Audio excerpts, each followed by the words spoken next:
El 5 de marzo de 2026, el Ágora de Moratalaz presentó el libro de Isabel Serra e Irene Zugasti, Esto no es una guerra. Isa Serra es diputada por Podemos en el Parlamento Europeo. Irene Zugasti es politóloga y periodista de Canal Re. El libro es una obra imprescindible para entender las violencias actuales y los desafíos del feminismo hoy día. Zugasti, hablar de algo que no debería de ser noticia, pero desgraciadamente, hasta que no consigamos todos los derechos, tiene que ser noticia, para hablar de feminismo, porque estamos cerca del 8 de marzo. Gracias a todos los que habéis venido, a pesar de las inclemencias del tiempo, y gracias también a la biblioteca por cedernos el espacio, y por supuesto gracias a vosotras dos. Veo caras nuevas, entonces no sé si sabéis lo que es el Ágora. Somos una asociación cultural del barrio de Moratalaz, una asociación sin ánimo de lucro, que el único interés que tenemos es crear conciencia en el barrio y fomentar el debate. Entonces, pues antes hacíamos charlas y presentar libros, ahora últimamente, por exigencias del ayuntamiento, tiene que haber una presentación del libro. No nos limita porque tenemos que elegir autores de libros y no todas las personas que son interesantes pues tienen libros. Bueno, pues ya dicho esto, le paso la palabra a mi compañera Lourdes y nada, vais a disfrutar de la cátedra. Sí, espero que disfrutemos, por lo menos que aprendamos, que podamos tener un coloquio interesante. Bueno, hoy voy a presentarlas. Isa Serra es eurodiputada por Podemos, también fue diputada por el mismo partido de la Asamblea de Madrid, es filósofa y bueno, creo que poca presentación más hace falta. Irene Zugasti es periodista, es analista política, investigadora y trabaja en el medio Canal Red y también en Televisión Española, colabora en el programa... Sí, pero por lo que digo, Canal Red. ¿Cómo se llama? Directo al grano, ¿no? Algo así. Sí. Y bueno, el libro que se llama Esto no es una guerra, es que yo creo que no podría ser más actual y más oportuno que ahora. Dicen ellas, esto no es una guerra porque es mucho más que una guerra. Llevamos viviendo un tiempo en el que todo respira militarismo, rearme, empleo de fondos públicos en armamento, guerras en definitiva. Y hacen ese planteamiento que desgraciadamente hoy está más actual que nunca, ya no podemos comentarlo con el coloquio, y hacen otro también. Plantean que las mujeres tenemos un papel fundamental en la lucha contra la guerra, contra el racismo, contra la militarización. Recuerdan ejemplos históricos como el de Alejandra Kollontai o el de Clara Zetkin, pero hay muchos más, de mujeres que lucharon por la paz. Y a mí me ha recordado mucho que este domingo, es el 8 de marzo, es el Día de las Mujeres y hay una convocatoria de la Comisión 8M precisamente. En su convocatoria figura el tema de la guerra, el tema de las mujeres y la guerra, el tema de cómo tenemos que luchar por la paz. Esto no quiere decir que los hombres no lo tengáis que hacer también, sino que es una tarea importantísima porque además todo lo que no sea guerra tendría que estar dedicado a cosas mucho más importantes para la vida, como pueden ser la sanidad, la educación, la vivienda, en fin, la dependencia, todo esto, ¿no? El libro lo podéis adquirir luego si queréis y Isa, me has dicho que tú tienes que salir, tienes un bebé, ¿no? Sí, pero bien, vale.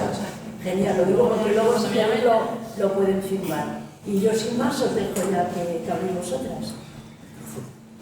Charo. Vale. ¿Qué coges? Vale. No sé si... No muy cerca aquí. No, un poco más.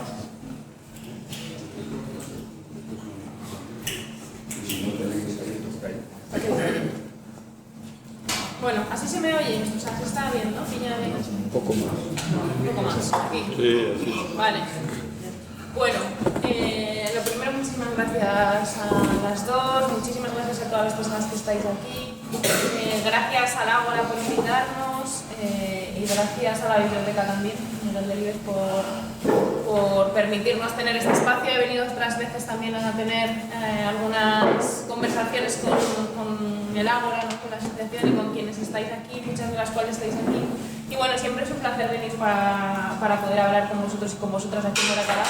Y bueno, en este caso hacerlo con Irene, con Zugasti. Que bueno, que hemos decidido hacer un libro juntas y estamos recorriendo muchos lugares, digamos, de este país porque creemos que lo fundamental de este libro es eso, es que nos sirva, ¿no? Que sea una herramienta para poder hablar, para poder situarnos en el momento en el que estamos viviendo y para encontrar, digamos, cómo colectivamente hacer frente a un momento tan bruto como el que estamos viviendo en este momento. Bueno, como decía Lourdes, y tiene razón. Yo creo que bueno, que no hay momento más adecuado quizás para hablar del contenido y para presentar este libro que estos días. Primero porque tenemos el 8 de marzo a pocos días y en segundo lugar, bueno, porque tenemos lo que está sucediendo a nivel internacional, ¿no? Ese ataque ilegal, esa guerra ilegal por parte de Estados Unidos e Israel contra Irán, ¿no? Y todo lo que ha permitido, digamos, también ese ataque y lo que estamos viendo durante estos días en torno a esa guerra tiene muchísimo que ver con lo que planteamos en este libro, ¿no? Simplemente explicaros en primer lugar por qué de este libro. Este libro, bueno, lo decidimos escribir en primavera. Nos pusimos con ello muy rápido, precisamente porque sabíamos que la apuesta por la guerra y por el régimen de guerra por parte de las élites a nivel internacional y la crisis a nivel internacional en la que estamos viviendo y el colapso, por desgracia no iba a parar, sino que iba a avanzar. Porque yo creo que donde estamos es en un punto de no retorno. Yo creo que esto es algo que tenemos que pensar todos y todas, ¿no? Que estamos en un momento en el que el mundo que hemos conocido hasta ahora en las últimas décadas, ¿no? Y sobre todo en ese orden internacional construido después de la Segunda Guerra Mundial y del fascismo, pues ya no está más. Y estamos en un momento de transición y eso significa un momento de disputa. Un momento en el que la ultraderecha y con ella, por supuesto, Donald Trump y el imperialismo estadounidense está avanzando y en un momento en el que, bueno, pues la cuestión es si somos capaces de decidir al mundo al que vamos, ¿no? Si las mayorías sociales somos capaces de tomar las riendas de este momento de colapso y avanzar hacia un mundo en el que, bueno, pues podamos vivir bien, en paz, con derechos, con igualdad. Y esa es la disputa que tenemos en este momento, ¿no? Pero partiendo de eso, de que estamos en un momento de no retorno, ¿no? Y cuando decidimos escribir este libro sabíamos que esto no iba a parar, por desgracia, ¿no? Que cuando las élites apuestan por un régimen de guerra es algo que apuestan con la mirada puesta en el futuro, ¿no? A medio o largo plazo, no es algo para los próximos 2 años, es algo para el futuro y que cuando le das a la máquina del régimen de guerra, es decir, también de llenar los bolsillos de las empresas armamentísticas y fortalecer esa industria armamentística, pues eso, por desgracia, es algo que tiene que alimentarse en décadas posteriores, ¿no? Y entonces lo decidimos escribir en primavera, lo publicamos en octubre y desde ese momento han pasado muchas cosas que siguen reforzando, digamos, las tesis que queremos plantear en el libro y la importancia, digamos, de a partir de ahí, pues, la conclusión principal, que es que nos organicemos políticamente y que hagamos política para enfrentar esto. Han pasado muchas cosas, como por ejemplo lo que fue, en primer lugar, la movilización por Palestina para parar la vuelta ciclista, ¿no? Que significaba un movimiento a nivel internacional muy fuerte, pero que en nuestro país, bueno, pues como sabéis todos y todas, ha tenido, bueno, pues una expresión muy fuerte y que continúa con la decisión por parte de Trump y avalada por Naciones Unidas de pues hacer ese plan de paz colonial para Gaza, que supone, bueno, pues, supone como objetivo principal desactivar la movilización internacional a favor de Palestina. Han pasado más cosas que tienen que ver, por ejemplo, con el Sáhara, pero que muestran también la debilidad de Naciones Unidas y de este orden internacional, que tiene que ver con que Naciones Unidas también ha apoyado un plan a favor de Marruecos en contra del Sáhara, echando por tierra, digamos, la autodeterminación y lo que planteaba Naciones Unidas desde hace mucho tiempo. Ha pasado también, durante este tiempo, hasta nuestros días, que un presidente de un país soberano como Venezuela ha sido secuestrado por parte de Estados Unidos, ¿no? Y ha pasado también pues, lo que estamos viendo hoy en día, ¿no? Una guerra contra Irán, que significa una guerra regional, pero que avanza hacia una escala a nivel mundial. Y antes de eso también pasa una cosa que quizás pasa más desapercibida, pero que es el bloqueo a Cuba, ¿no? Y el interés por parte de Estados Unidos de asfixiar Cuba, ¿no? Que para mí demuestra una cosa también importante, ¿no? Y es que no todos son guerras por petróleo, ¿no? O sea, obviamente son guerras por petróleo, pero detrás de eso también hay un interés por parte del imperialismo estadounidense y de Donald Trump y la extrema derecha de aniquilar cualquier alternativa, cualquier proyecto, cualquier régimen y también cualquier organización o persona que se oponga a sus objetivos y a su proyecto, ¿no? Bueno, pues ha pasado todo esto y como decía, esto refuerza la hipótesis del libro, ¿no? ¿En qué momento estamos, no?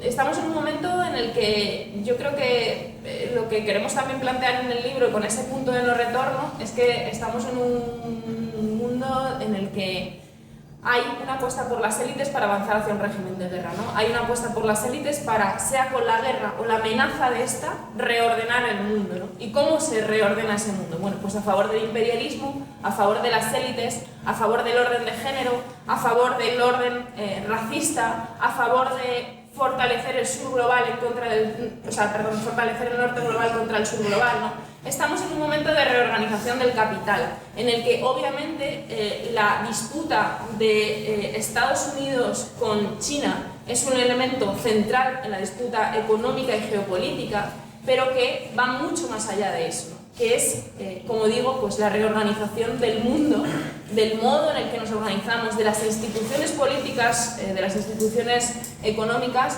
para, bueno, pues la apuesta por la extrema derecha, por Trump, por el imperialismo estadounidense, es generar pues, un mundo todavía mucho peor, ¿no? En una crisis profunda del neoliberalismo y una crisis profunda del capitalismo, ¿no? Y de eso es de lo que hablamos en este libro, ¿no? De cómo la guerra, la apuesta por la guerra, la apuesta por el régimen de guerra refuerza ese orden de género, pero que no se puede entender sin ese refuerzo de ese racismo, de ese colonialismo, de esa apuesta a favor del norte global y en contra del sur global. Y este es un momento de profunda violencia. Yo creo que si leemos a clásicos, ¿no? Y entendemos cómo es la historia del capitalismo, lo que podemos concluir es que el momento que estamos viviendo en este momento es un momento de profunda violencia, pero que hemos vivido otros, y concretamente la llegada del capitalismo es un momento de profunda violencia, no solamente por lo que es la acumulación originaria y el genocidio contra pueblos del sur global, sino también lo que es, por ejemplo, la caza de brujas y la apuesta por parte de Silvia Federici de lo que implica también el capitalismo de cara a reforzar el orden de género contra las mujeres, el disciplinamiento de los cuerpos de las mujeres. Por tanto, vivimos un momento de profunda violencia que se parece mucho a otros momentos en los que ha habido profunda violencia. Y yo, bueno, luego le voy a dejar a Zugasti, le dejo ahora a Zugasti, voy a decir dos cosas más, le dejo a ella, luego lo retomo, ¿no?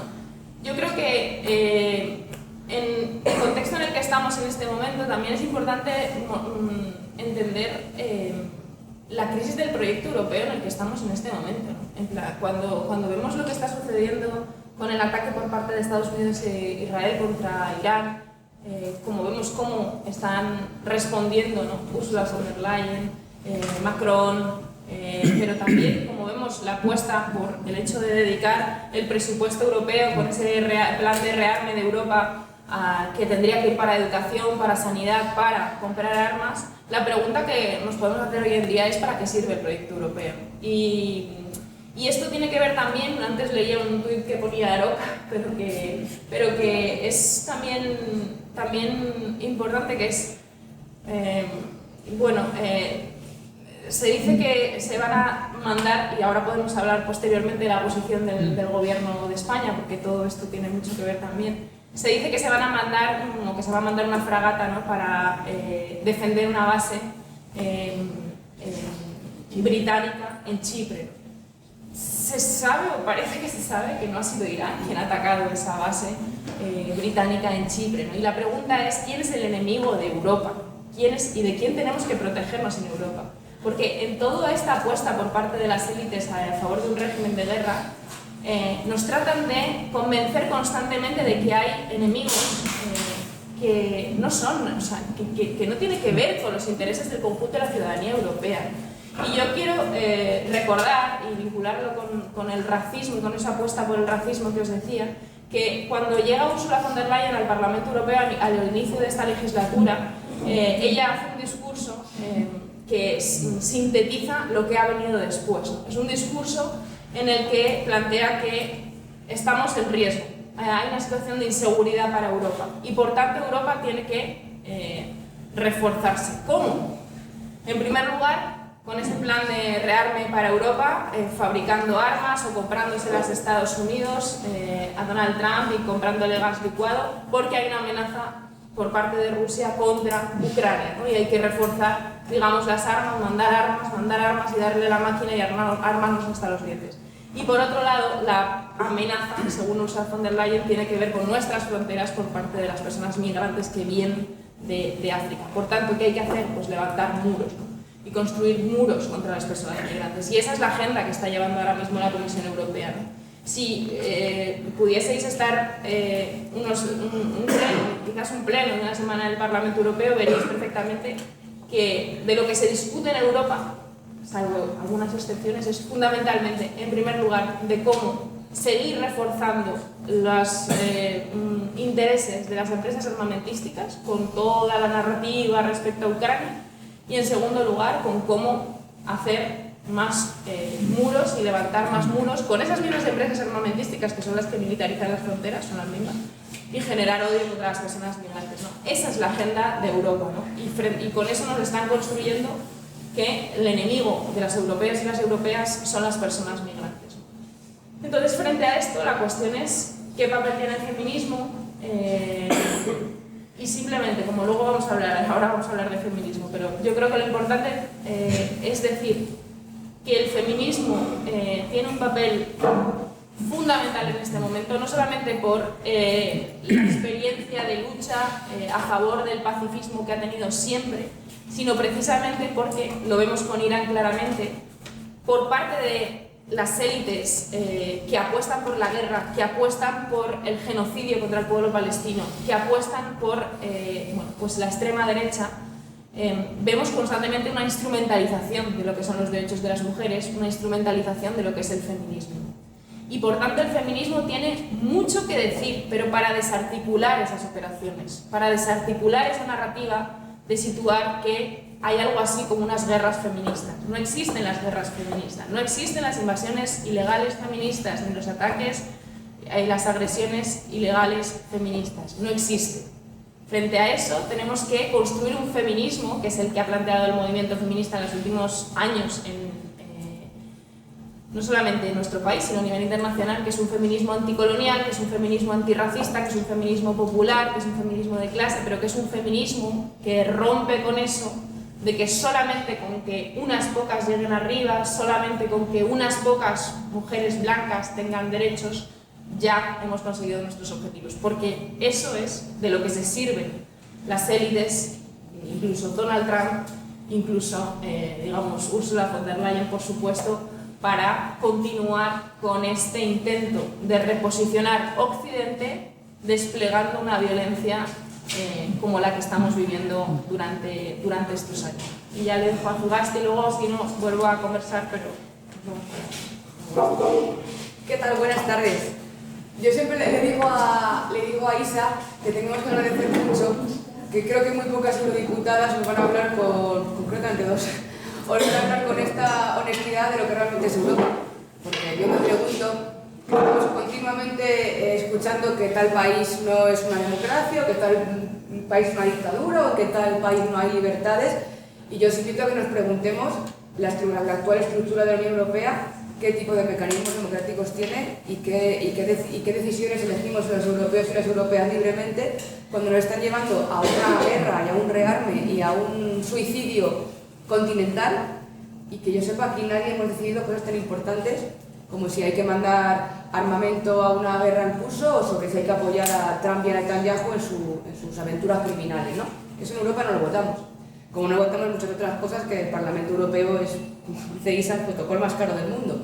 Entonces, cuando nos quieren hablar de democracia, os sorprendería a veces que otras formas de decidir y de democracia hay por el mundo que no son precisamente el concurso de vanidades y de popularidad que queremos aquí a veces en Occidente, que son las elecciones, pero que en realidad pues en estructuras como la Unión Europea se ve que en realidad elegimos poco, porque lo fundamental que hay que elegir ahora mismo, que sería, por ejemplo, si queremos estar en una alianza como la OTAN, en un momento en el que la seguridad empieza a ser un problema importante y una amenaza real, no ha pasado por ningún Parlamento, ni por Congreso, ni por Senado, ninguna fórmula para que decidamos algo tan importante como esto, que tendría que ser quizá un referéndum, ¿no? En el momento en el que estamos con una guerra a las puertas. Fijaos, yo ayer, cuando escuché a Pedro Sánchez decir mala guerra, digo, ¿ande que ha salido el libro nuestro? Pues, oye, pues ya haya llegado a Moncloa el libro, quién sabe, los caminos de Moncloa son inescrutables. Y claro, yo le escuché decir no a la guerra, vi a tantísima gente, lógicamente y legítimamente ilusionada, porque en un mundo en el que nadie, en un occidente, en el que nadie alza la voz, una voz, aunque sea mínimamente tímida, que articula lo que muchos estamos pensando y lo que lleva Lourdes puesto en la chapa, el no a la guerra. Pero es que la has recuperado, de hace 20 años. La veteranía es un gran. Y algo que en realidad es una identidad que nos atraviesa mucho políticamente. Yo me crié con el no a la guerra, con el del 2003 con la guerra de Irak, pero es que yo en mi casa me crié con el OTAN no bases fuera, y creo que seguro que muchos de aquí tenéis también esa identidad política muy metida en el tuétano, ¿no? Y claro, no solamente aquí, en muchísimos lugares de Europa y del mundo muchas izquierdas pusieron muy contentas de escuchar que alguien enunciaba un no a la guerra. Ha sido el no a la guerra más corto del mundo, porque ha durado lo que dura una fragata. Una fragata para defender a los ingleses, que ni siquiera están en la Unión Europea. Pero bueno, yo creo que tanto el feminismo, que también se está instrumentalizando mucho estos días, ahora mismo, mientras estamos aquí en sede parlamentaria, el PP está haciendo toda una ponencia en torno al derecho de las mujeres en Oriente Medio, y está utilizando argumentos reaccionarios y profundamente racistas e islamófobos para legitimar que son unos cipayos y que le están apoyando la guerra a los estadounidenses y a los israelíes.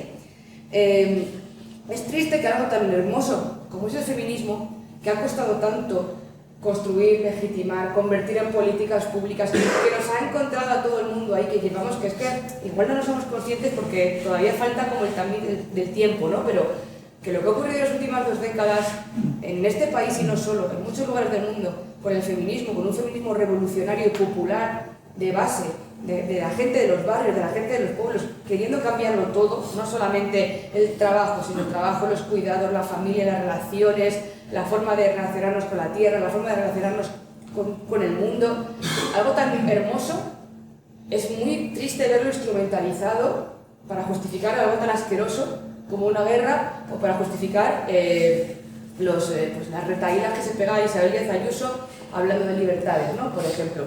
Y del mismo modo, creo que también es muy cínico y muy perverso que algo tan hermoso como el no a la guerra y como el pacifismo también, de alguna forma, se coopte o se utilice como una especie de cascarón vacío. Porque eso es el mensaje que se lanza en última instancia, y es contra lo que peleamos en el libro, es que son como abstracciones, que son utopías, que son programas de máximos casi irrealizables. Y lo que decimos en el libro Isa y yo, y Olga que prologa y Laura que hace el epílogo, es no. El feminismo y el pacifismo, claro que tenemos un plan, y un programa, y políticas, e ideas aterrizadísimas, desde Moratalaz hasta el gobierno del Estado, la Unión Europea o las Naciones Unidas si nos lo piden. Porque tenemos el programa de la paz, que tiene que ver con redistribuir, que tiene que ver con servicios públicos, que tiene que ver con el multilateralismo y con las relaciones internacionales fuera de estructuras criminales como la OTAN, que tiene que ver con la forma también en la que nos relacionamos como pueblos y como naciones, y no solamente, también como personas y como tejido social que se sostiene y que construye comunidad. O sea que claro que no somos, cuando nos colocan, cuando se ridiculiza el pacifismo, y especialmente a las mujeres pacifistas, que muchas veces se las idealiza como una especie como de seres de luz, que son pacíficas por naturaleza. No, nosotras decimos no. Somos pacifistas, no somos ni pacíficas ni pacientes, como no lo fueron ni Kollontai, ni Rosa Luxemburgo, ni Clara Zetkin, ni las mujeres que se plantaron contra la Primera Guerra Mundial, etcétera, etcétera, etcétera. Somos mujeres y hombres politizados por la paz y tenemos mucho que pelear porque tenemos un programa posible. Por eso nos lo ridiculizan, por eso nos llaman utópicos, nostálgicos, pro no sé qué, pro no sé cuántos, trasnochados.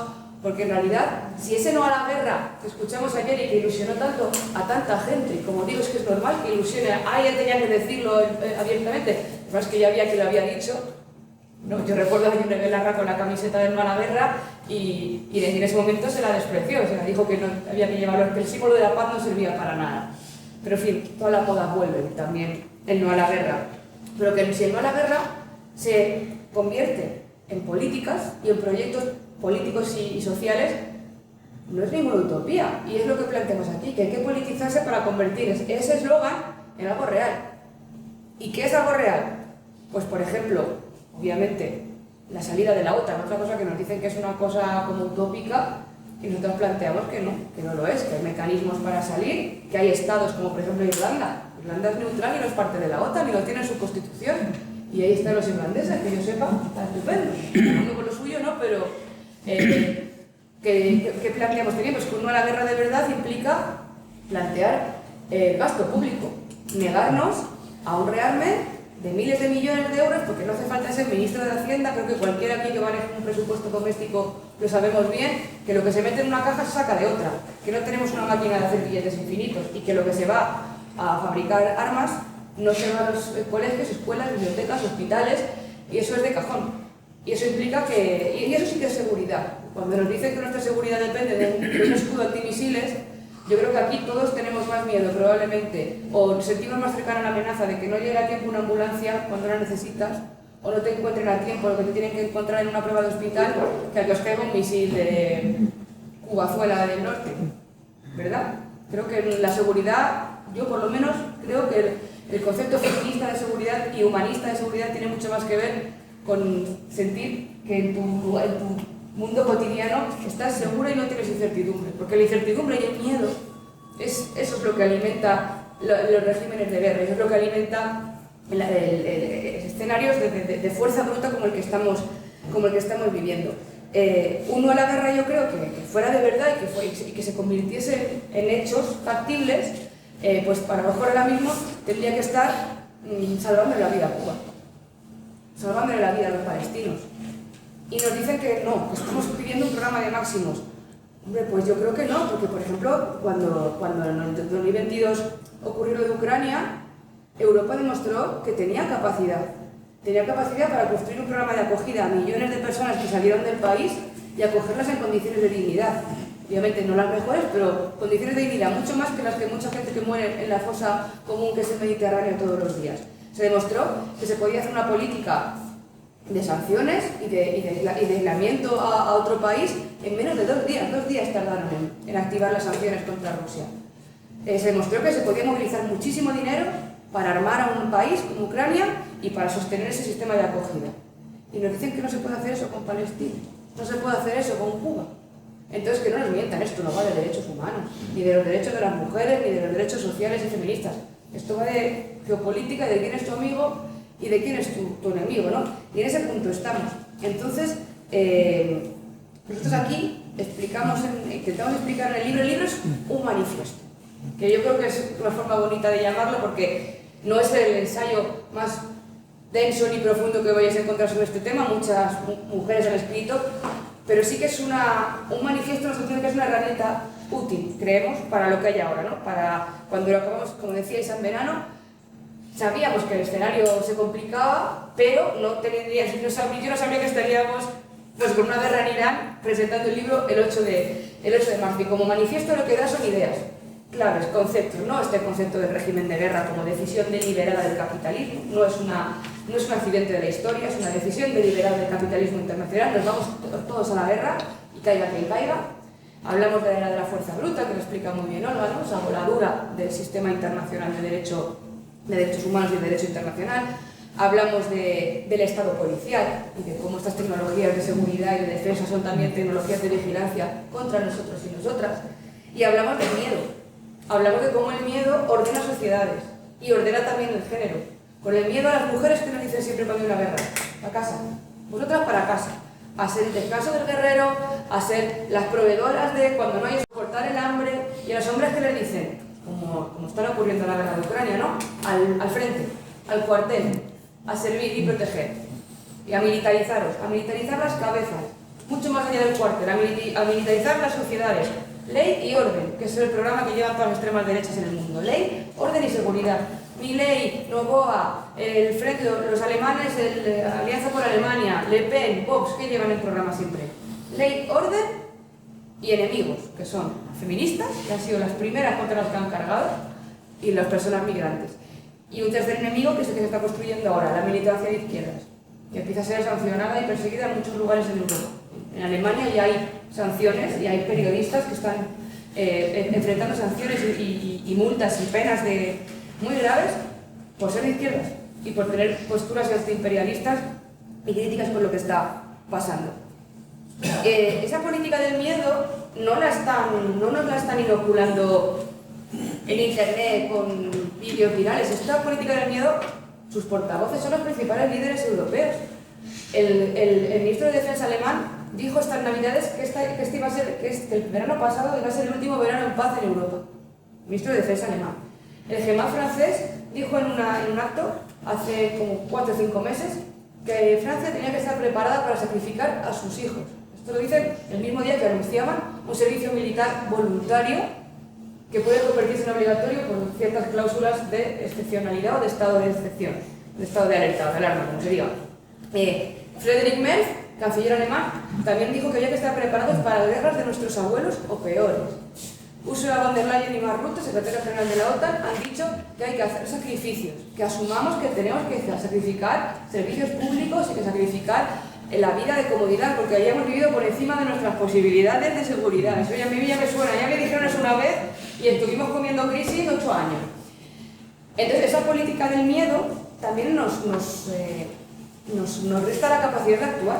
Y en la conclusión del libro, que eso lo explica muy bien Isa, es que hay que politizarse y que el pacifismo no es esa cosa ñoña que probablemente este 8 de marzo lo escuchemos a muchos políticos de que la paz, las mujeres, cuidar, no a la guerra en abstracto, no.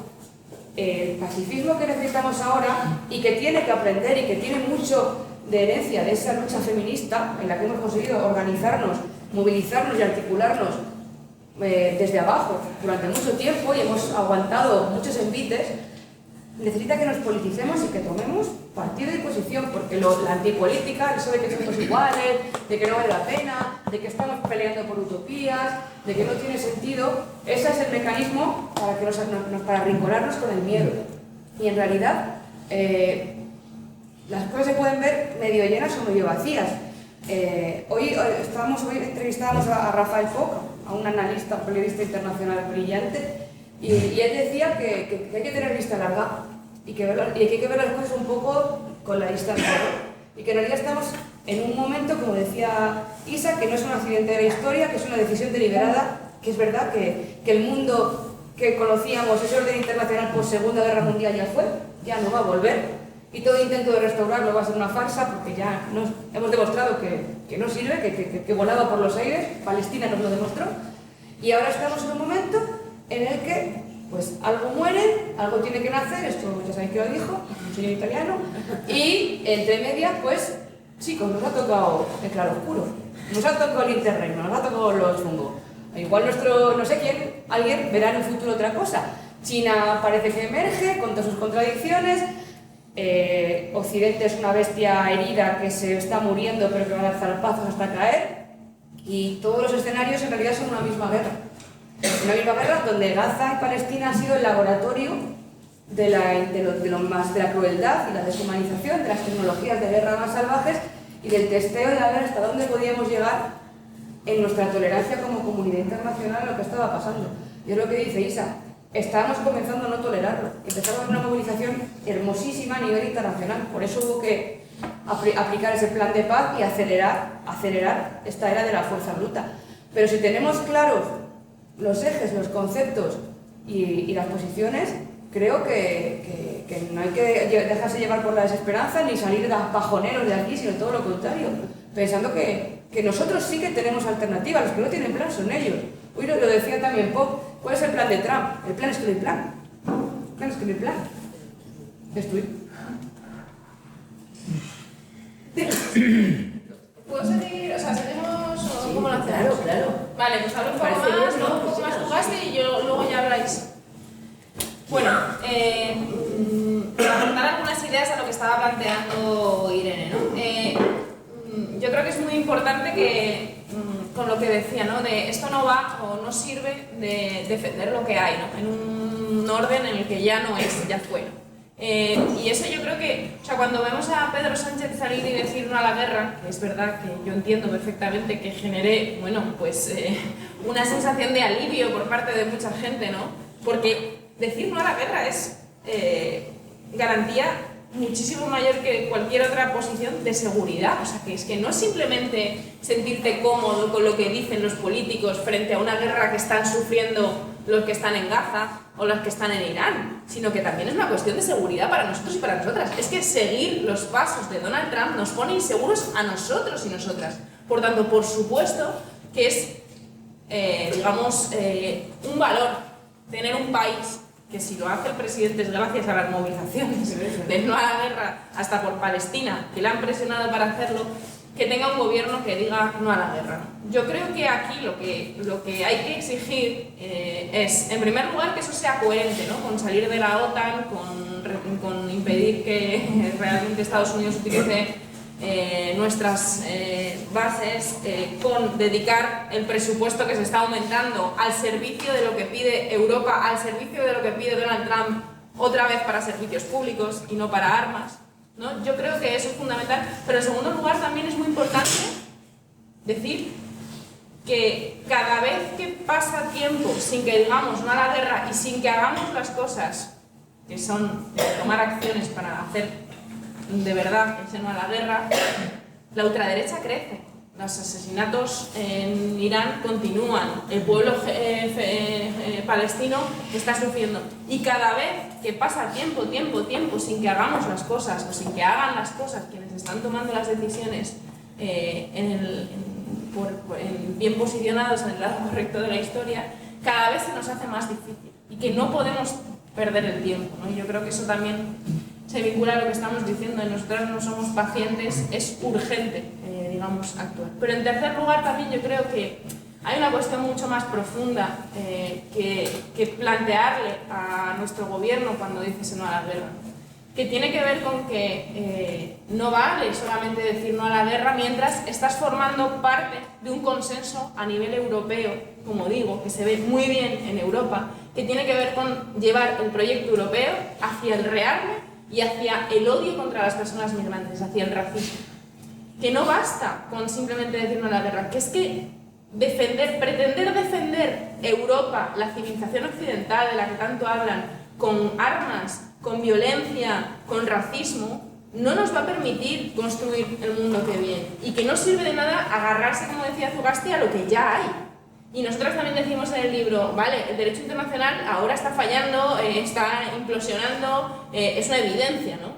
No lo cumplen ni cuando se cometen guerras ilegales como la que estamos viendo en Irán, ni cuando se hace un genocidio contra el pueblo palestino y no pasa nada, ¿no? Y Netanyahu se puede permitir coger un avión y venirse a Europa y no pasa nada, ¿no? Pero es que no basta simplemente con mirar a lo que está sucediendo ahora, ¿no? Sino que hay que hacer un ejercicio de sinceridad sobre cómo ha operado el derecho internacional y cómo ha operado Europa y cómo ha operado la civilización occidental en las últimas décadas.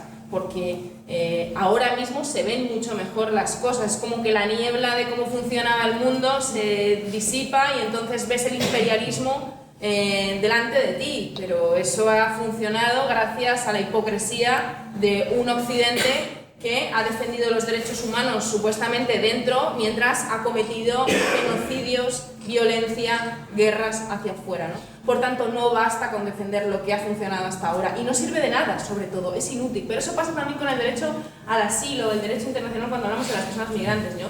A mí me frustra mucho, y lo vinculo con una cosa que decía Zugasti, cuando vemos cómo avanza el racismo y hay parte de la izquierda que dice hay que defender el derecho al asilo, ¿no? Hay que defender el derecho internacional y los derechos humanos. Yo creo que obviamente es importante decir eso, no lo echo por tierra, pero es insuficiente, es insuficiente. Por ejemplo, lo que estamos viendo en Europa ahora, cuando se van a hacer centros para encerrar a personas que no han cometido ningún delito, como lo que está haciendo Trump en Guantánamo y en todos los centros, encerrando a familias, separando a familias, encerrando a niños. Eso es lo que se va a hacer ahora en Europa. Y eso se va a hacer a Europa porque lo está aprobando, de hecho, la semana que viene va el lunes, para que se aprueba definitivamente el reglamento de retorno que permite deportaciones masivas a personas que son solicitantes de asilo y que no han cometido ningún delito, para encerrarles en centros por tiempo de 6 meses incluso, o si se considera por parte de algún país que es una amenaza a la seguridad de un país, se va a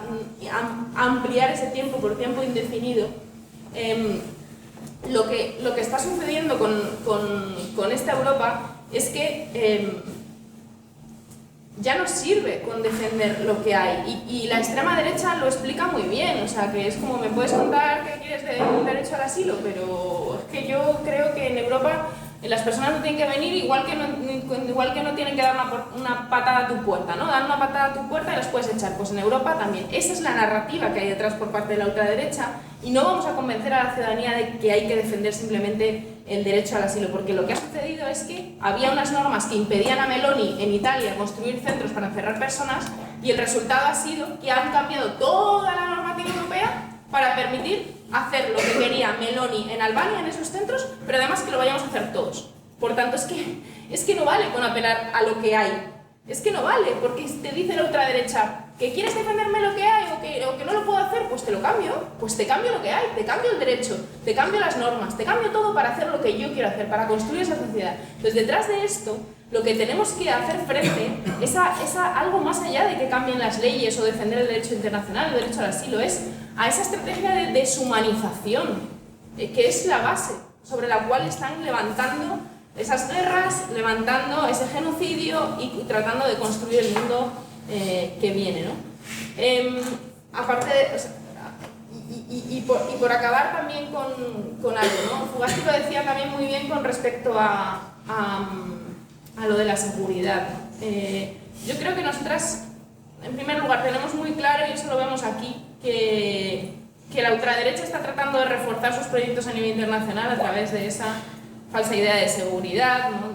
Generando chivos expiatorios contra las personas migrantes, ¿no? El feminismo lleva mucho tiempo construyendo una idea de seguridad, de lo que realmente nos hace seguros y seguras, que son vidas plenas, sin violencia, con servicios públicos, en los que no haya una parte de la población que tiene que cargar con trabajos, con cuidados que son esenciales para que el conjunto de la población pueda vivir, que tiene un proyecto para el conjunto de la humanidad, ¿no? Y frente a esta antipolítica que difunde la ultraderecha, yo creo, y frente a este momento en el que vemos como, claro, cuando tú ves que a nivel internacional hay un Estado como Estados Unidos, con Israel, que está tirando bombas como contra Irán, eso no solamente genera miedo, que a su vez genera parálisis, sino genera la sensación de que no podemos hacer nada, ¿no? Porque nos vemos como muy chiquititos y chiquititas frente a las potencias que están generando guerras, ¿no? Yo creo que eso es también lo que tenemos que romper, ¿no? Y yo creo que, bueno, muchas de las que estáis aquí, que habéis vivido las movilizaciones contra la guerra, lo sabéis, desde abajo, desde la ciudadanía que se moviliza, desde los barrios, en la calle, podemos parar las guerras y podemos determinar la política internacional.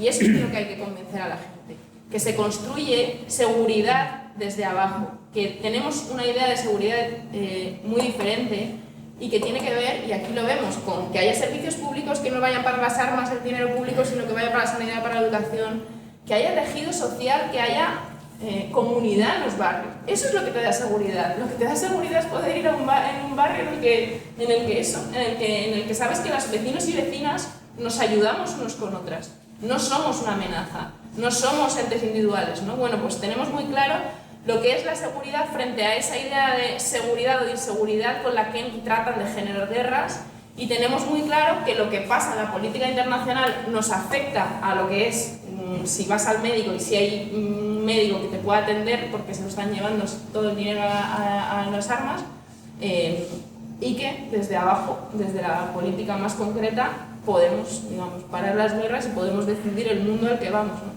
Y eso es también la defensa que queremos hacer, bueno, del feminismo. Y por último lugar, este libro lo que trata es, bueno, de posicionarnos en el momento en el que estamos, de unir lo que es la guerra, el patriarcado, cómo la guerra trata de reordenar lo que el feminismo ha conseguido desordenar, ¿no? Que es ese orden de género, es ese patriarcado. El feminismo, gracias a las luchas, lo hemos desordenado.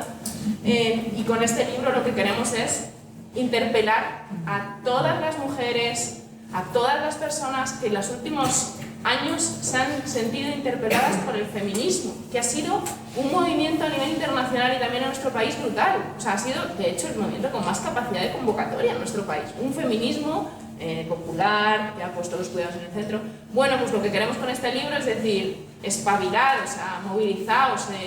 Lo que está sucediendo nos afecta en primera persona, y desde el feminismo tenemos las herramientas y sobre todo la capacidad para construir la paz y hacer frente a este orden. Yo cierro muy rápido, 5 minutos solo, prometido. Y vamos a las preguntas.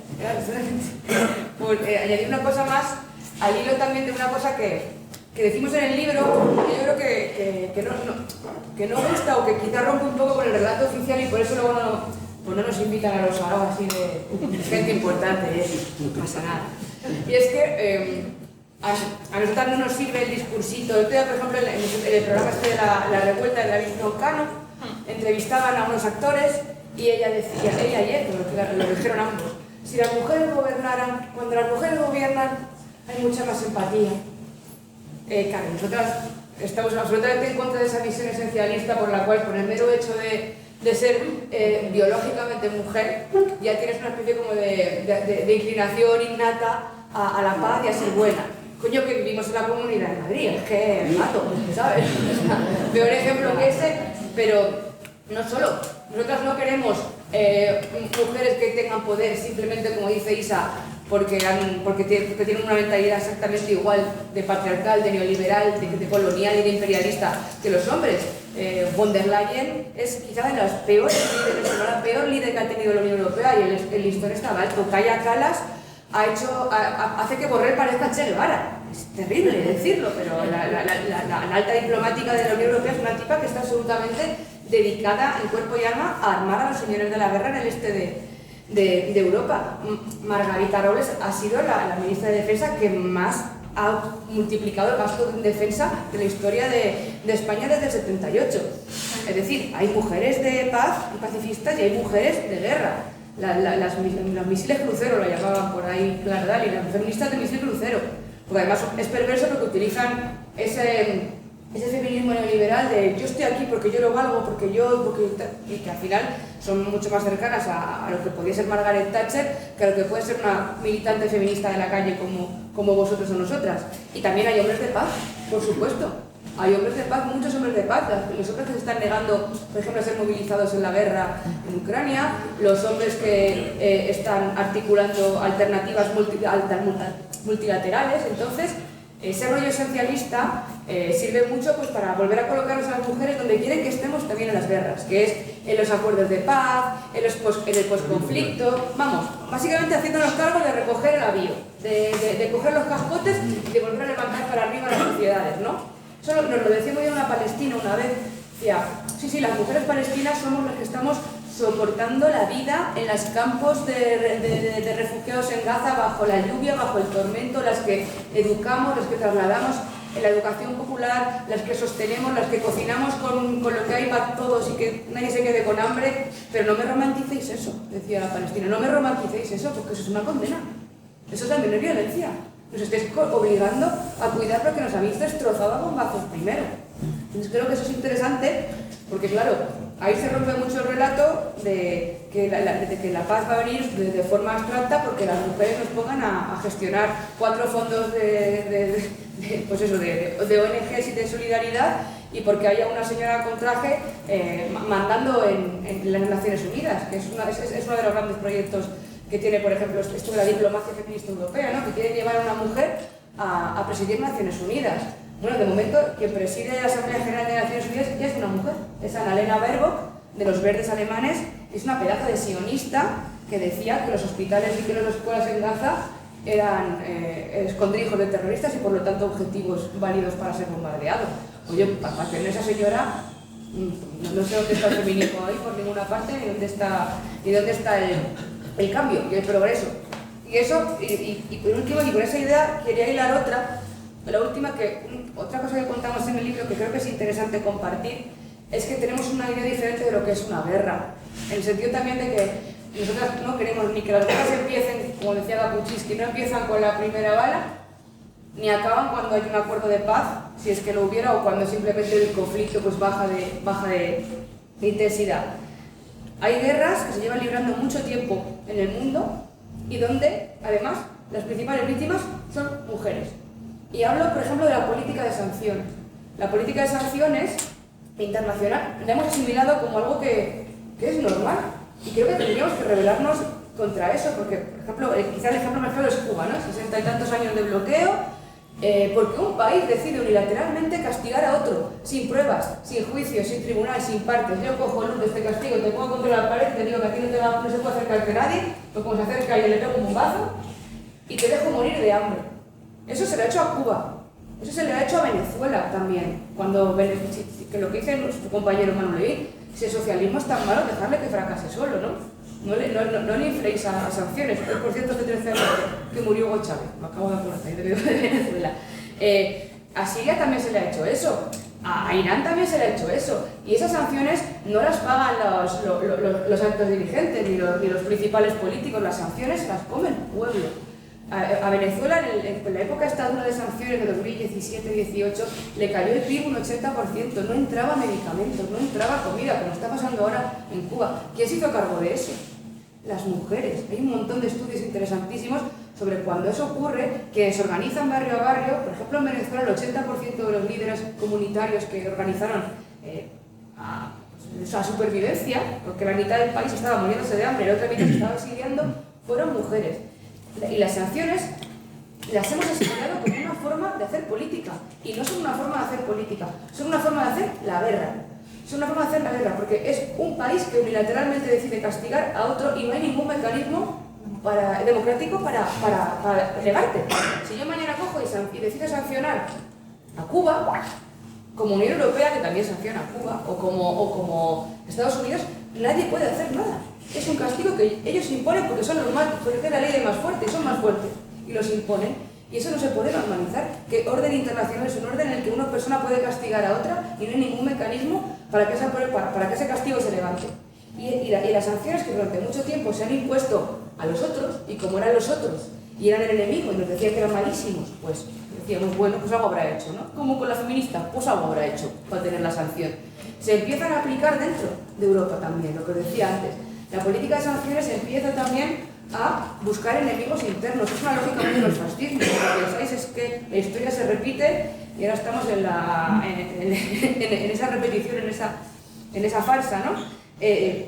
Entonces, cuando las feministas decían y dicen, por ejemplo, en América Latina, que ellas llevan mucho tiempo en guerra, aunque no esté declarada y aunque no salgan las telediarios, también tiene que ver con eso, que las políticas colonialistas y extractivistas del hambre, de destrozar los pueblos originarios en América Latina, de meterte un Monsanto, una planta y sacarte hasta quitarte los recursos naturales, que todo eso también es una forma de matar y una guerra, y a veces se llevan incluso más muertos. Los muertos provocados por la política de sanciones estadounidense se cuentan por millones desde los años 70, Y esa guerra sigue ahí, y ahí sí que no hay un frente, y por lo tanto no hay soldados quizá cayendo en el frente de batalla en la primera línea, pero que hay muchísimas personas, y las mujeres son las que más cargo se hacen de todo eso. Era un poco el único matiz que quería añadir, y si queréis abrimos una ronda de comentarios y tal, recogemos unos pocos, tú manda, Lourdes. No, como queráis, o sea... Se recogen Vale, tres y... mira, entonces Te ha tocado. el boli te ha tocado. Toma. Pues abrimos, a ver quien quiera intervenir, mira. Pues vamos a ver quién rompe... Vale. Vale, vamos. Yo quería decir a Irene, cuando se fue Sara Serrano de la base, me quedé pluf, pluf, pluf, pluf.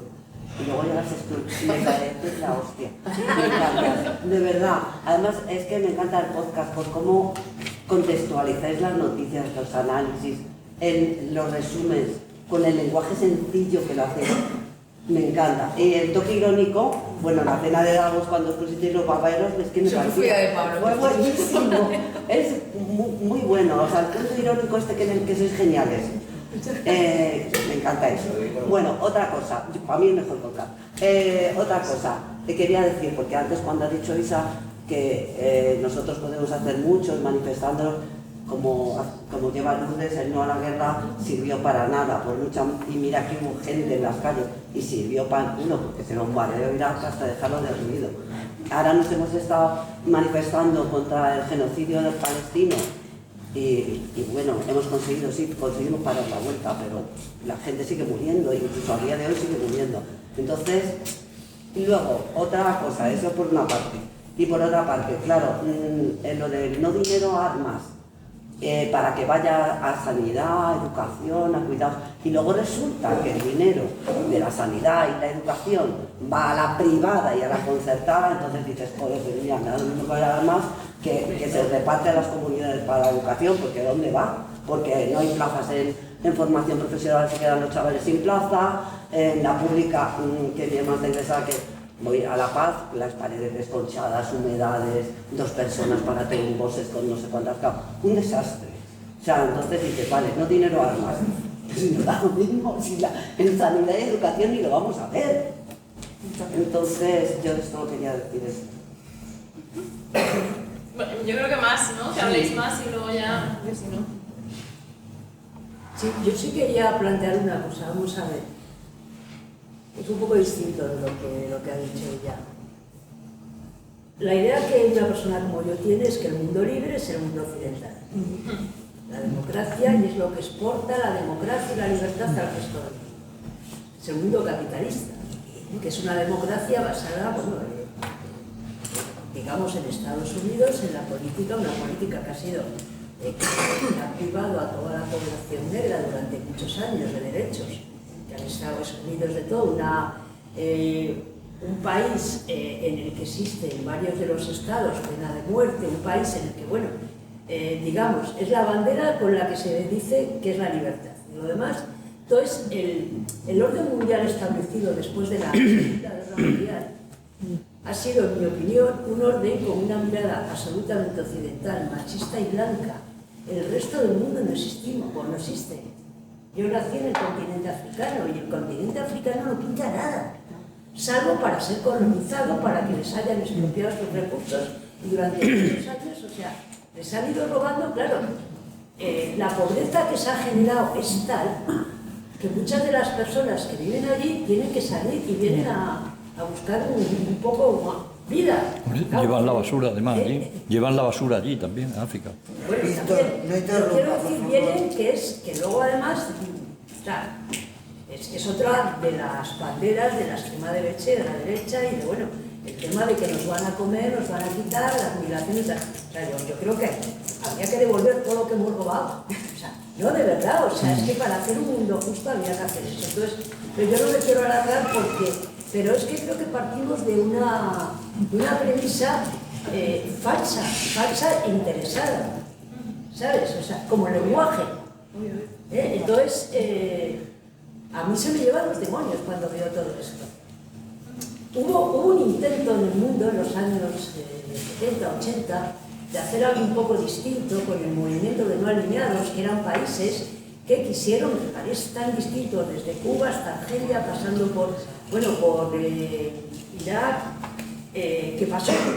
Pues que a los dirigentes principales de esos países se los ventilaron por asesinos, desde Saddam Hussein, Fidel era un asesino, todos aquellos, y el valedor que tenían en Europa, que era Olof Palme, murió asesinado, no se sabe por qué. Y aquello era un movimiento súper interesante, porque era un intento de salir frente a los bloques imperialistas que había, ¿no? Entonces, un movimiento además que aglutinaba muchísima gente de lo que es el sur global, de lo que antes se llamaba el tercer mundo, la basurita, ¿no? Entonces, vamos, quiero decir que a mí eso me parece terrible, porque es que lo miramos todo con una mirada eurocéntrica, blanca y machista. Y entonces, eso ha conformado la manera que tenemos en general de ver el mundo. Y es totalmente... Pues eso. Sí, yo quería decir un par de cosas, sobre todo con respecto a las redes sociales. Quiero decir que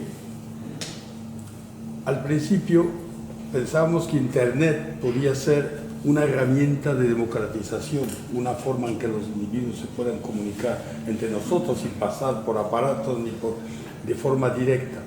Pero luego, conforme te vas dando cuenta de cómo funciona, te das cuenta que aquí no hay democracia, porque dentro de Internet hay unos, los más motivados, crean canales de Facebook, de lo que sea, con lo cual hay unos que, digamos, de alguna manera votan 1000 veces, mientras otros no votan nunca, o casi nunca.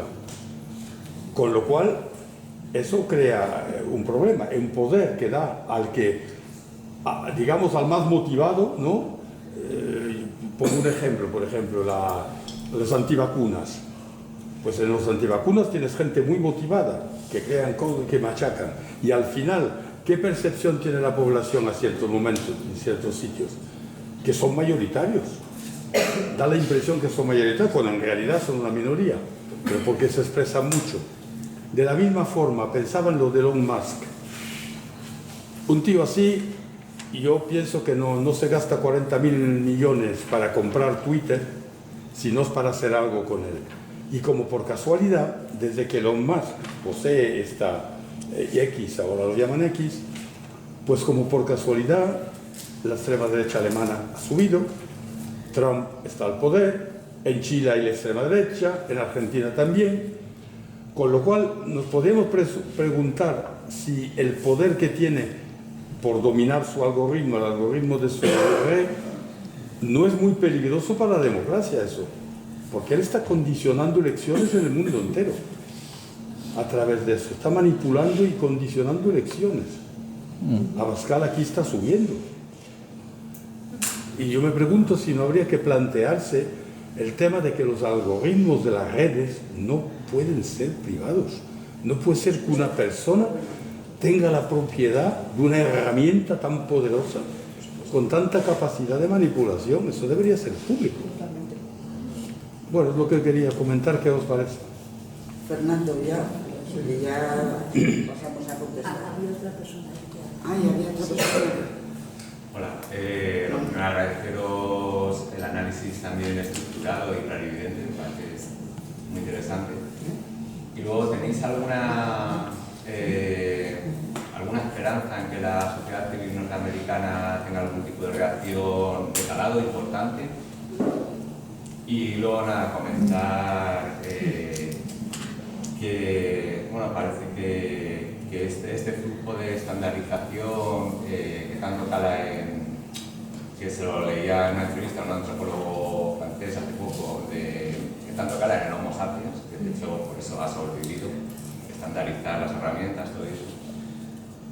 Parece que hay un flujo ahora que está calando mucho, que estabais hablando de que también hay mujeres muy chungas, que también hay hombres me parece que lo replanteéis está muy bien.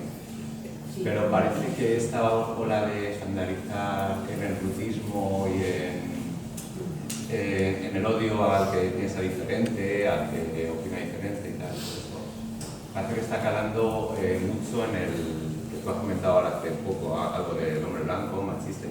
Está calando mucho, sobre todo en el hombre y en el hombre blanco. Parece como si, no sé si es más fácil de estandarizar, es algo biológico. sociológico, antropológico, bueno, sociológico, no sé a qué responde, pero aunque, bueno, quiero decir, esta estandarización, sobre todo negativa, que era lo que decía este antropólogo francés, que es algo que, igual que el Neandertal, se extingue el Homo sapiens, sobrevive por estandarizar las tareas, los procesos que le ayudan a sobrevivir, herramientas, tal. Pero el problema está cuando se vuelve la estandarización negativa, hacia algo negativo como la violencia, el lutismo, y está calando, bueno, con una fuerza, ya lo estamos viendo, abrumadora. Y bueno, no sé, ya estamos viendo a ver cómo si se puede parar o a ver hacia dónde va esto. Y nada más, solo eso. Ya Fernando ya, ya contesté. No sé, yo creo que cuando ha habido movilizaciones, no se gana por goleada, pero sí que se abren caminos que conducen a un reforzamiento de las posiciones que plantean opciones transformadoras, ¿no? Por ejemplo, no lo digo porque no quiero priorizar, yo creo que no. Cuando se hizo lo de los países no alineados, ¿no? Pues era en plena colonización, o sea, nada menos, ¿no? O sea, se transforma el mundo, ¿no? Eso va ligado al movimiento de países no alineados, ¿no? Que luego ha dado lugar a los BRIC, que ahora mismo también es otro de los grandes bloques que de alguna manera marcan las posibilidades de cambio, ¿no? A nivel mundial, ¿no? O cuando hicimos lo de boicotear la Vuelta Ciclista a España, pues, hombre, no acabamos con el problema con el genocidio en Gaza, pero sí que tuvo un impacto impresionante en la opinión pública y en el reforzamiento del movimiento de solidaridad con el pueblo palestino, ¿no? Esto lo digo porque, bueno, habéis estado planteando muy bien la vinculación, habéis lógicamente hablado con más fuerza del feminismo, pero lo habéis relacionado con otros movimientos sociales, ¿no? Es decir, entonces, claro, el objetivo que nos planteamos es muy gordo, es que se está hablando de transformar el mundo, de cambiar el mundo, no de hacer una revolución en un país, sino el mundo, ¿no? Entonces, el tema está en cómo organizar bloques. Desde mi punto de vista, un bloque sería un bloque social, un bloque civil, social, ¿no? Que de alguna manera interrelacione y ligue los diferentes movimientos sociales, ¿no? Que, por ejemplo, el tema de la paz ahora mismo a mí sí que me parece un tema central, ¿no? Ahora mismo, no por aquí y hoy, sino porque se abre todo un proceso de que los Estados Unidos quieren evitar su catástrofe dominando al mundo con la guerra. Eso es, oponerse a eso requiere una aglutinación de fuerzas formidables, ¿no? Tanto sociales como políticas. Es decir, desde un punto de vista político también es necesario trabajar por un bloque internacional y nacional, ¿no? Un bloque de fuerzas políticas, ¿no? Y de esa alianza de los movimientos sociales y de ese bloque democrático y antiimperialista del conjunto de fuerzas políticas que estén por la paz, ¿no? A mí me parece que también es otro de los temas claves. Que o se consigue o se fracasa.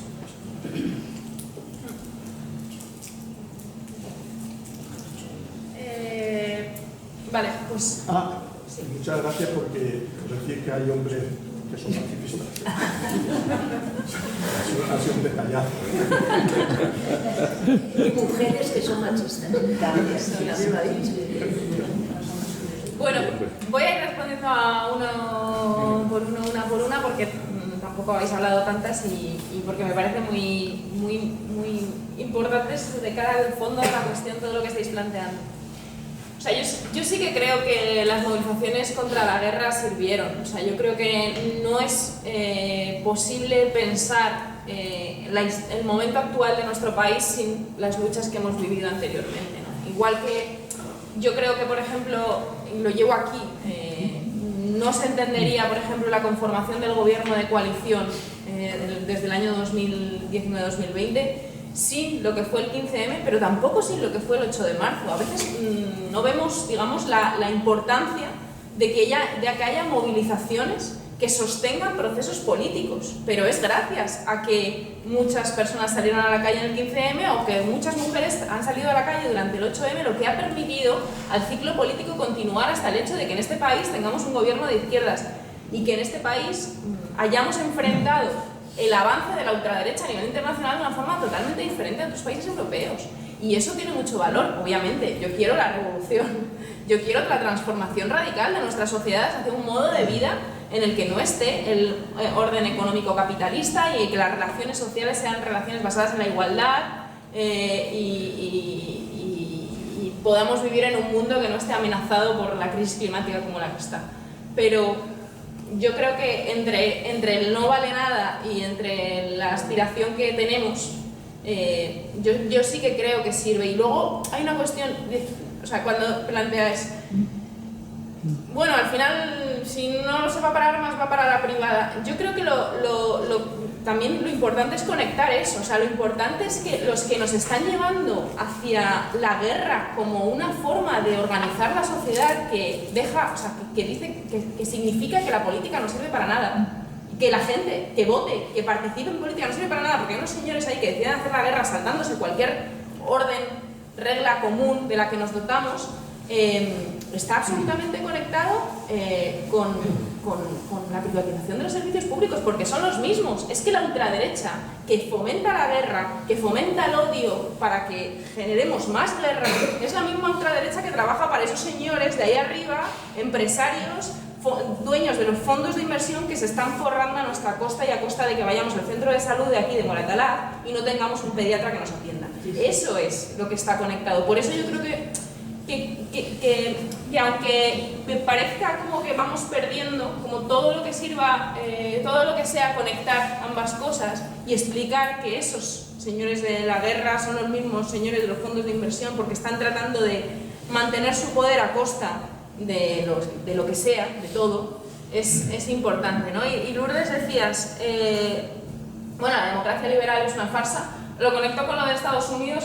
Yo creo que la democracia liberal es una farsa y que el sistema en el que occidental y occidente, digamos, es una farsa, una hipócrita, ¿no? Que se ha sostenido precisamente sobre genocidios, sobre guerras, sobre expolio del sur global.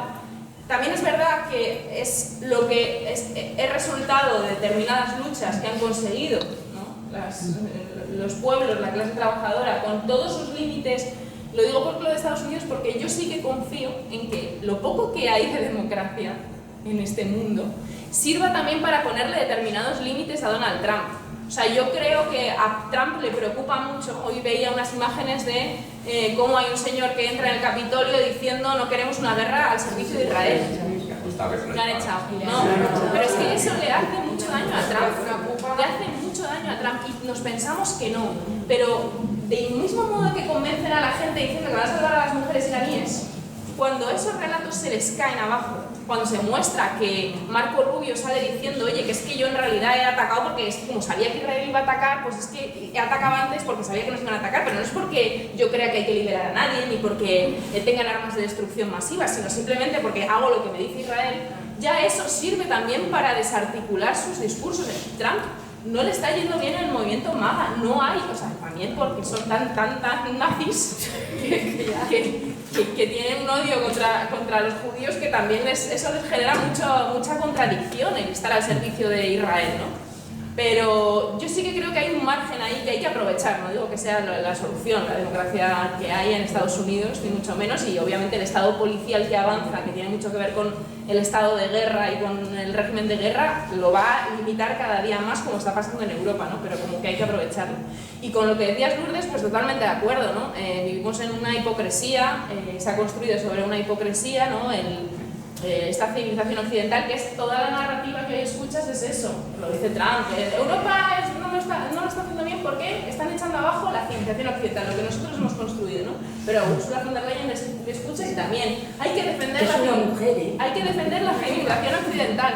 Todo consiste en esa narrativa de la civilización occidental como si eso fuese todo lo que hay que defender, que es una civilización que se ha levantado gracias a genocidios y a violencia, etc. Y que sobre la cual también se sostiene esto de...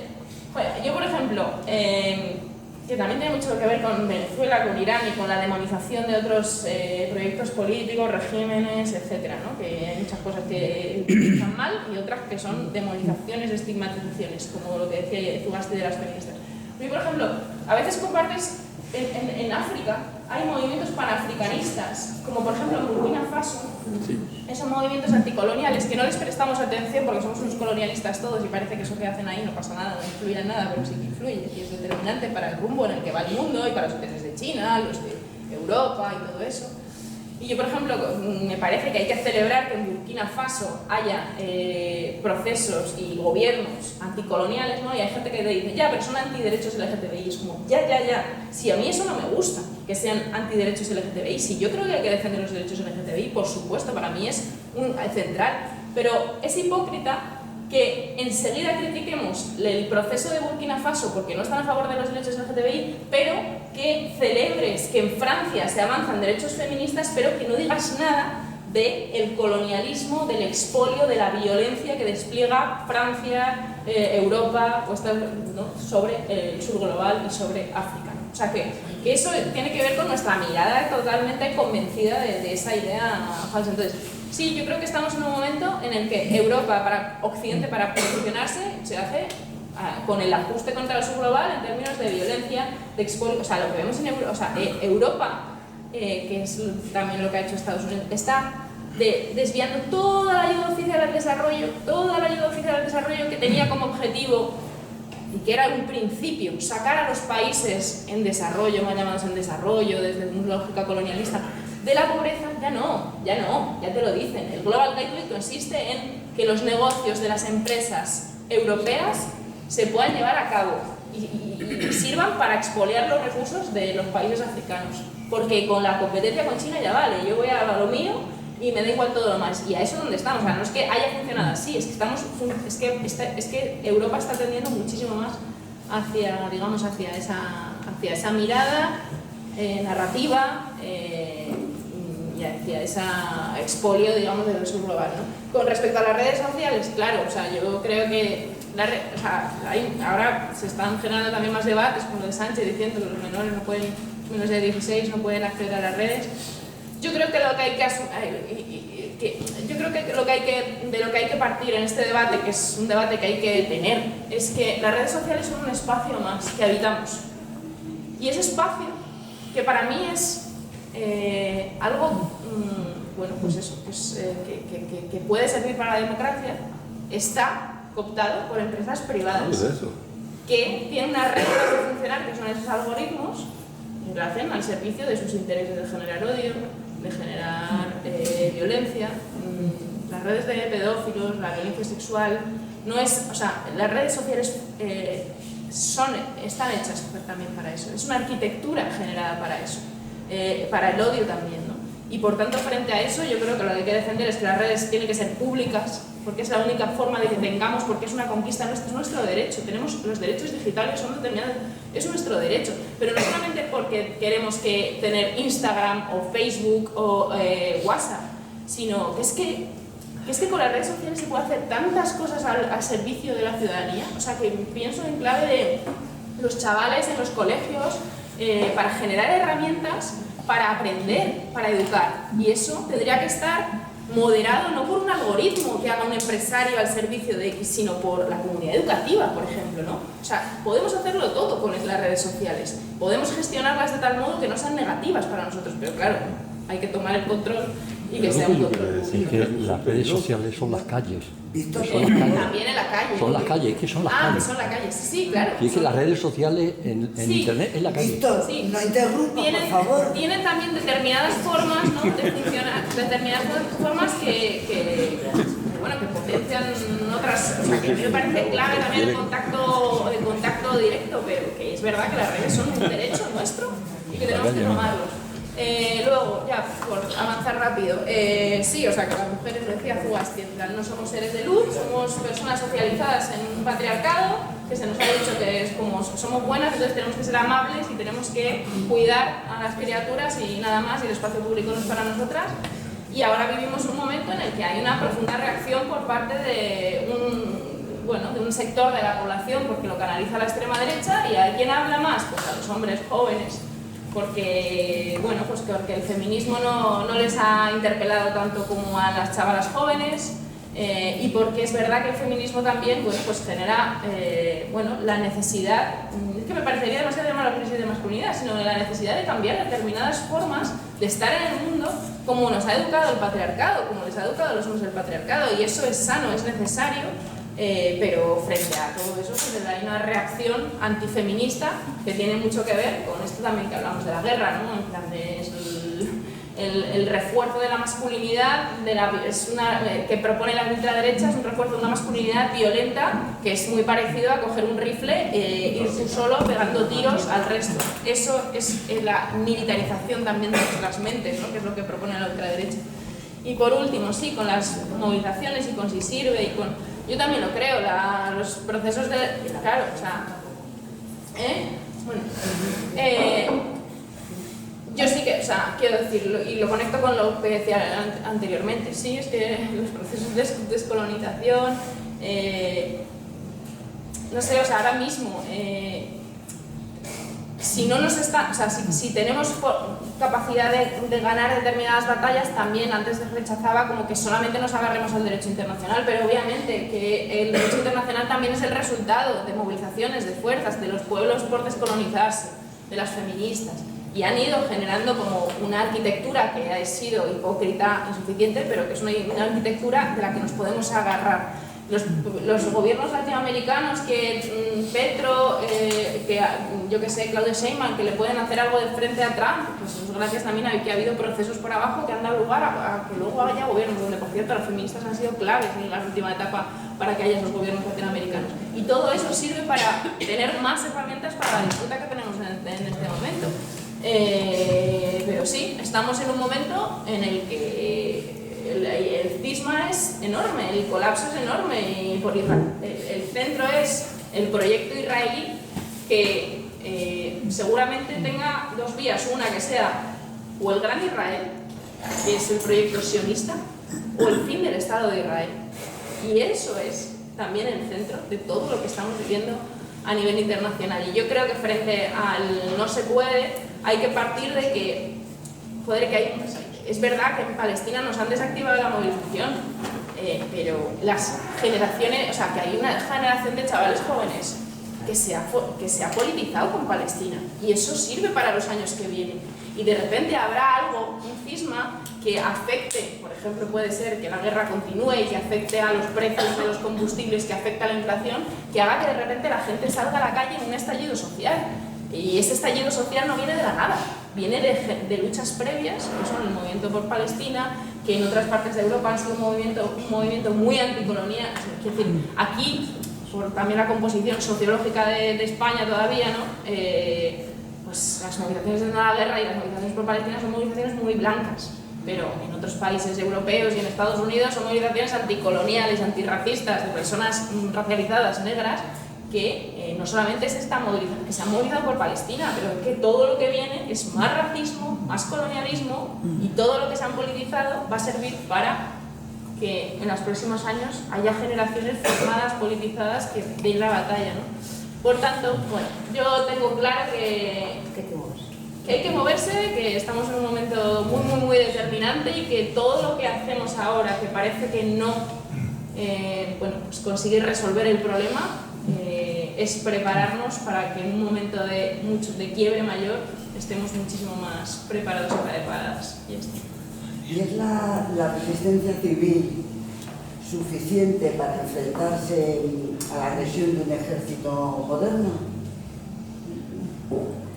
Suficiente no, pero es imprescindible. O sea, el apartheid de Sudáfrica cayó por dos elementos: por la presión interna, la lucha política, y que mucha gente se dejó la vida y otra gente se dejó los años de la libertad, como Mandela, como los comunistas de allí, pero también porque el resto del mundo presionó y se hizo una campaña de boicot internacional que al final hizo caer el apartheid. O sea, creo que cada uno tenemos que hacer nuestra parte.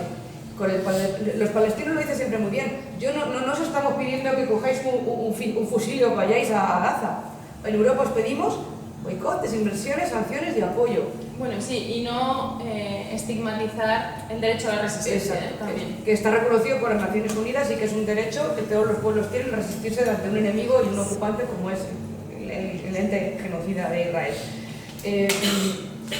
Recojo yo, lo hará contestando Isa muy bien, así que en realidad esto da algunos matices. Tú decías lo de sí, dinero para sanidad y para educación, pero luego se lo queda a la privada. Pues por eso es tan importante y va de la mano una cosa con otra, porque nosotros tenemos un orden, ¿no? Que aquí le llamamos presupuestos generales del Estado. Sabemos que esto va a sanidad, esto va a educación, esto va a igualdad y esto va a no sé qué. Y lo que no se gasta aquí se pierde y se va a la caja de la guerra. BlackRock no tiene eso. BlackRock invierte en Quirón y luego invierte en los fondos buitres de vivienda que nos vacían los barrios y luego invierte en la reconstrucción de Ucrania, que ya la tienen firmada para hacerse ricos, y luego invierte en Indra para fabricar armas y luego invierte en las tecnologías de control de fronteras para pegarle tiros a la gente que viene en las balsas. Y luego además en los grandes poderes financieros internacionales. Por eso también nos llaman utópicas cuando yo en la tele dije hay que blindar la sanidad pública, ley 1597, la dependencia hay que blindarla. ¿Qué utopía? Digo, joder, todo es una utopía. Blindar la sanidad pública es una utopía, decir no a la guerra es una utopía, estamos pidiendo máximo, pues nada, virgencita, que me quede con todo. No, y encima luego se puede hacer, luego se puede decir no a la guerra. Claro, y luego ya lo decía después y vais de noche y te lo dice. Y dices, pues llevamos diciendo una temporada, hermano. Pero antes de decir que otra cosa es hacer. Lo que dice Lourdes del mundo libre es que tienes toda razón, es que nos hemos criado. Yo me creo que yo quería tener las aventuras de los Goonies, el pelo de Madonna, la vida de las de Sexo en Nueva York y bastante bien hemos salido, quiero decir, porque nos dijeron que Occidente era el mejor de los mundos posibles y hemos empezado a rascar y se hemos dado cuenta que no, que era el mundo del bloque Epstein, la clase Epstein, que llevaba décadas dominando el mundo y haciendo lo que querían, especialmente con los cuerpos de las mujeres, por cierto. Entonces, a medida que tú vas y tomar conciencia de eso, obviamente requiere, pues igual, pues estar ahí pues, debatiendo en espacios como este. Pero igual que aquí, fijaros, parece que cunde un poco el desánimo y que hay muchos filósofos, ¿no?, que escriben en torno a que estamos en una era en la que, bueno, pues Occidente parece que está se va a garete y tal. En otros lugares del mundo, donde viven muchas más millones de personas que nosotros, pues es que Madrid es un pueblo pequeño de Chile. Quiero decir que a veces que nos creemos muy importantes y somos una cosa muy pequeña del mundo. Los procesos que están viviéndose son otros y son muy esperanzadores. En México, por ejemplo, Morena, la cuarta transformación, el partido de Sheinbaum, con toda su diversidad, dentro de una izquierda muy diversa, pero por fin le ha plantado cara a los señoritos mexicanos, que son tremendos, tiene casi 10 millones de militantes con carnet, muy jóvenes además. Eso es tremendo. El segundo partido con más militantes del mundo después del Partido Comunista de China. En el Sahel, Traoré, por ejemplo, Burkina Faso, lo que dice Isa, está sacando a Francia de las minas, que asesinan niños y que explotan niños, y está diciendo, no, se acabó. La tele pública muestra, las minas estatales. Esto la verdad que sería para estar abriendo titulares todos los días, lo que pasa que, como dice Isa, como es África, ni lo miramos. La propia China también, con todas sus contradicciones que nos venden también y nos demonizan mucho el proceso de China. Allí lo que hay es un pueblo que ha sacado a cuántos millones de personas de la pobreza en 2 décadas, 800 millones de personas de la pobreza. Es un logro épico en la historia de la... Nos va a permitir construir el mundo que viene y que no sirve de nada agarrarse, como decía Zugasti, a lo que ya hay. Y nosotras también decimos en el libro, vale, el derecho internacional ahora está fallando, está implosionando, es una evidencia, ¿no? No lo cumplen ni cuando se cometen guerras ilegales como la que estamos viendo en Irán, ni cuando se hace un genocidio contra el pueblo palestino y no pasa nada, ¿no? Y Netanyahu se puede permitir coger un avión y venirse a Europa y no pasa nada, ¿no?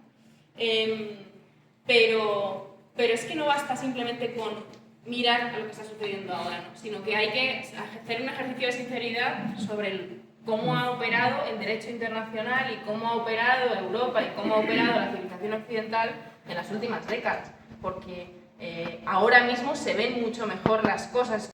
Que están básicamente haciendo de justicia social y derechos feministas para Colombia. O sea que cuando salimos de ese mundo que nos dijeron que era el mejor y miramos alrededor, te das cuenta de que en realidad no somos tan importantes y no pasa nada. Luego comentabas lo de las redes sociales. A mí me hace mucha gracia porque nos dicen, cuidado con las injerencias rusas, cuidado con las injerencias chinas, hay unos hackers turcos, unos hackers iraníes que resulta que la injerencia es en lo más. Claro. Y Jeff Bezos, el de Amazon, al que por cierto le acaba de dar Pedro Sánchez una macroplanta en Aragón para que Amazon tenga una fábrica y nos gaste bien de agua y bien de recursos naturales. Entonces, cuando hacía tiempo los movimientos por los derechos digitales, las feministas, Fallará, por ejemplo, está ahora haciendo una red social feminista autónoma para salir un poco de ese entorno de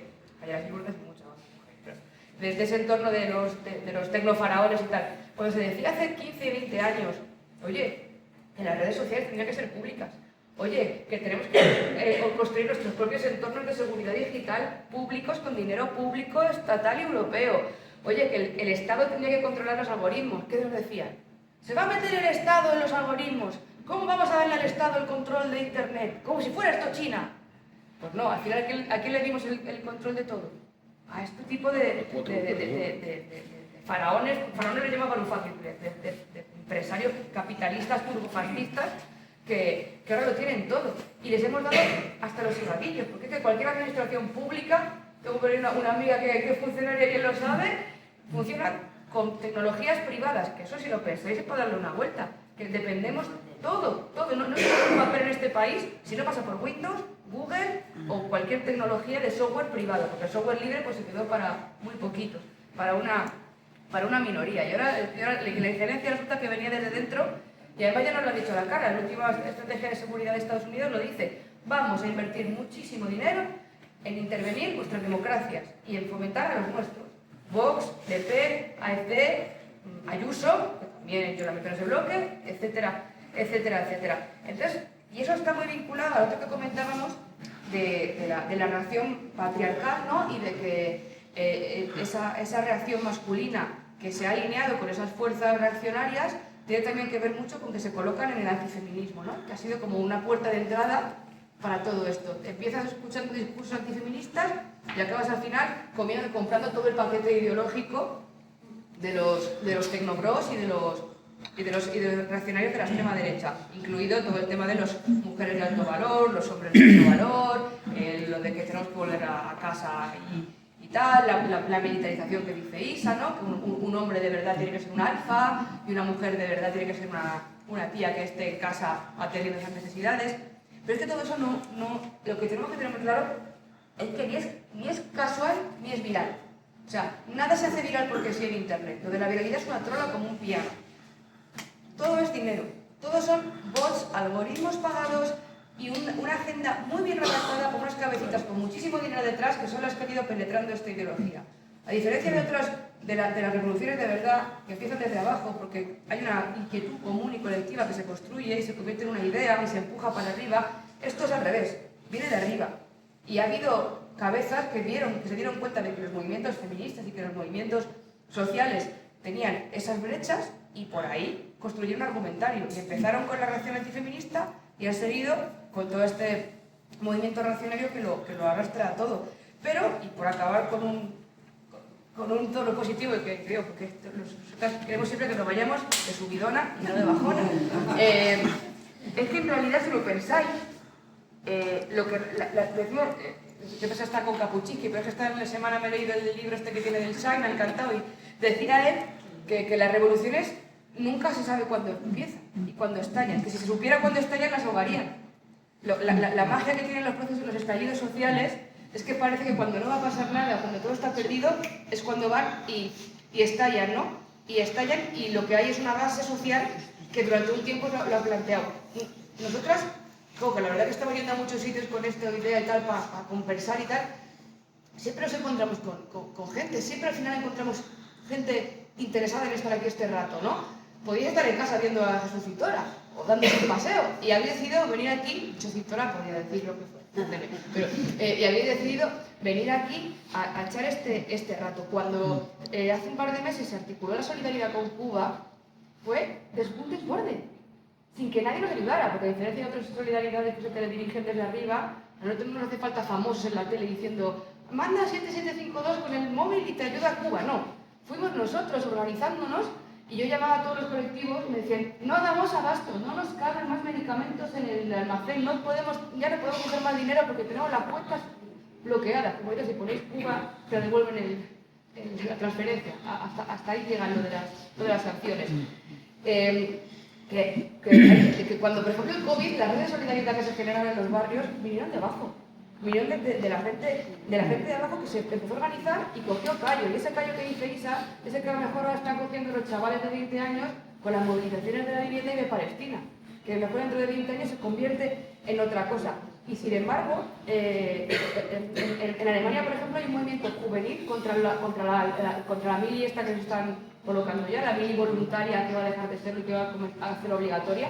Y son gente joven, que no quieren guerras y que no quieren ir a la mili. Eso es súper potente y eso probablemente se acabe extendiendo por Europa. Sin embargo, esta derecha que es viral y que tiene miles de seguidores y que revienta en YouTube y revienta en los vídeos y son más famosos que cualquier programa de televisión, en la calle no son nadie. Y eso creo que también es importante decirlo.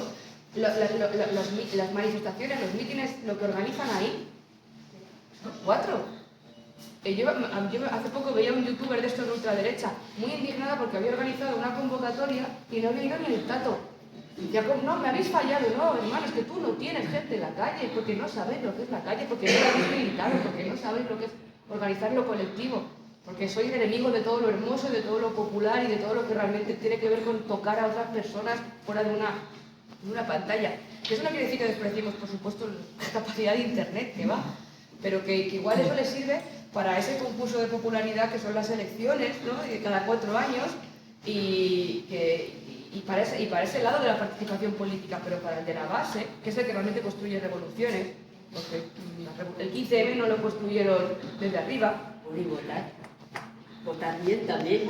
Votar bien está estupendo, pero yo ya, eso de votar bien, yo en este país no sé muy bien cómo va la cosa. Quiero decir que todo esto, y luego la gente va y vota y te sale la Ayuso con una mayoría bestial, claro, ¿sabes? O sea, también hay que tomar conciencia de que tú estás teniendo, se te corta una responsabilidad de quien te dirige, pues oye, tienes un voto. Y la gente que está a tu alrededor también. Y votar es importante, porque a mí uno haga lo que quiera, pero que es verdad que eso pero que es una herramienta más política. Y que tenemos otras muchas que son súper valiosas y que cuando hay un estallido son las que importan, no solamente votar, que también, ojo. Pues vamos a ver, ya por terminado el acto por la hora que es, para que puedan firmar. Pero antes me gustaría, si me permitís, acabar como homenaje al 8M, acabar con un mito, con el mito de Lili. Lili, la primera mujer anterior a Eva, que nació del mismo barro. Esa no era obra de una costilla. Nació del mismo barro y ha sido, precisamente por esa igualdad, ha sido ocultada. Desde su exilio hasta nuestros días, el grito es el mismo. Feminismo insumiso esto no es una guerra, feminismo insumiso frente al real genocidio.